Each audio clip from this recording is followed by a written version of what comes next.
Hey guys, this is Vinay, also known as VMan1579 on my YouTube channel. Make sure to subscribe. Here to talk about WWE Battleground pay-per-view. I just finished it tonight.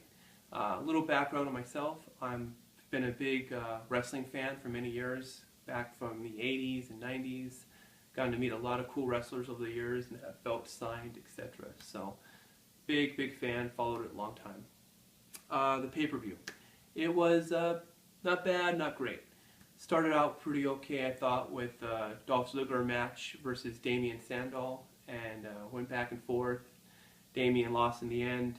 Not really surprised by that. Seems like whoever has the money in the bank lately loses a lot of matches and then wins later. Though I'm not certain about his knee injury, if that's real or not, and might just be something they're going to play off of for a storyline. Down the road, I'm sure he'll cash it in between now and WrestleMania, and think he'll be a good champion when they do. Going to the world title match. RVD versus Alberto Del Rio, their second match. Disappointed. Really thought RVD was going to win the world title this time, and they had him lose once again. It seems like WWE is notorious for this, where they bring a guy back who's had a great history, great career in their company before, and once he hits 40 and above, they'll give him some great matches, but don't want to make him the champ. And I think that's unfair. RVD is a really great athlete. He still performs the caliber that he did in the ECW days and earlier WWE days, and just deserves better than that. I don't think it's right he loses not once but twice to the same opponent, though Alberto Del Rio is a great wrestler. So it was a good match back and forth. A lot of great action, but the outcome in the end was disappointing. Probably not going to cover every match, but I'll go over some other main ones that I thought. Not going to get into the match itself, but the match with the Real Americans. One comment that annoyed me within that was when JBL said that he felt Cesaro might have the best finishing move in the business. That's a joke. I didn't even know that was a finishing move. Swinging a guy around and around by his legs, no matter how many times you do it, is impressive to a point, but doesn't compare with a Stone Cold Stunner, a super kick, a sharpshooter, even a Hogan leg drop. Come on, JBL. Gotta give me more than that. I don't agree with you on that one. Moving along, there were some other good matches, certainly with the Divas match. One of the best matches I thought on the card, actually. The ending was what I thought it would be, where Brie does not win the title, but Tamina with AJ is a really great addition. I think she makes a great bodyguard. That whole direction they're going is good. And athleticism in the match was very well done. Other matches that were real impressive was the Rhodes family versus the Shield. That was really well done. A lot of interaction between all members on each team. Great classic moves back and forth. Seeing the bionic elbow drop by Dusty Rhodes, American Dream, was classic. Something that I wish they would do more often with the legends when they bring them in. Very well done. Everything in good taste. Great to see the Rhodes family win in that match and see the good guys kind of overcome all the screw jobs that are going on in the storylines right now with the Triple H and Stephanie deal. So yeah, that was a really great one for sure. I'd like to get into the WWE Championship match, but the power outage situation was very interesting. Thought it was a lot worse than what they made it sound like it was going to be, but fortunately it wasn't. It was only 5 minutes or less from what I could gather on my DVR. That's how I watched it, and got to see the whole match. It didn't screw up the match.